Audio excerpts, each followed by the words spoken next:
Hi అండి. ఈరోజు video special పచ్చి పులుసు ముద్దపప్పు కాంబినేషన్ మరి మాటలు లేవండి, అంత బాగుంటుంది కదా.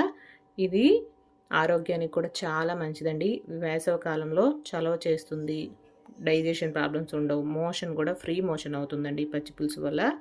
ఇది ఎలా చేసుకోవాలి ఇప్పుడు మనం వీడియోలో చూసేద్దాం. ముందుగా దీనికోసం నిమ్మకాయ సైజ్ అంత చింతపండు తీసుకొని కడిగి శుభ్రంగా నానబెట్టుకొని పక్కన పెట్టుకోవాలి. అలాగే ఇప్పుడు ఈ మిరపకాయల్ని పొయ్యి మీద కాల్చుకోవాలి. కాల్చడం వల్ల రుచి చాలా బాగుంటుందండి. మేము చిన్నప్పుడైతే నిప్పుల్లో వేసి కాల్చేవాళ్ళు. ఇప్పుడు నిప్పులు లేవు కాబట్టి నేను ఇలా స్టవ్ మీద కాలుస్తున్నాను. మాడిపోకుండా చక్కగా అటు ఇటు తిప్పుకుంటూ మంచిగా కాలేలాగా కాల్చుకొని తీసి పక్కన పెట్టుకోవాలి. పక్కన పెట్టుకొని ఇప్పుడు ఒక గిన్నె తీసుకొని మనం ఆ గిన్నెలో ఈ మిరపకాయలు వేసుకొని బాగా చేతితో నలపాలి. బాగా ముక్కలైపోయేలాగా చిన్న చిన్న ముక్కలు అయ్యిందాక నలుపుకోవాలి. కారం పొడిలాగా అయ్యిందాకను.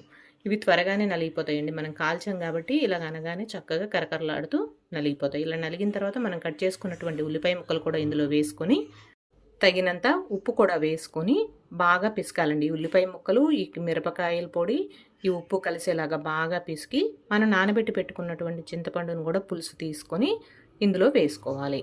పిప్పంతా తీసేసి ఆ పులుసు మొత్తం ఇందులో వేసుకొని తగినన్ని నీళ్లు పోసుకొని మన పులుపుకు తగినన్ని నీళ్లు వేసుకొని ఉప్పు అది సరిపోయిందో లేదో చూసుకొని ఇప్పుడు పైనుంచి కొంచెం ఉల్లిపాయ ముక్కలు, కొంచెం బెల్లం వేసుకుంటేనే ఇందులో టేస్ట్ బాగుంటుందండి. బెల్లం తప్పకుండా వేసుకోవాలి. వేసుకొని బాగా కలుపుకుంటే అంతేనండి, ఎంతో రుచిగా ఉండేటువంటి పచ్చి పులుసు రెడీ. దీన్ని కొంతమంది పోపు పెడుతూ ఉంటారు, అవి ఇవి వేస్తూ ఉంటారు, ఎవరిష్టం వాళ్ళది.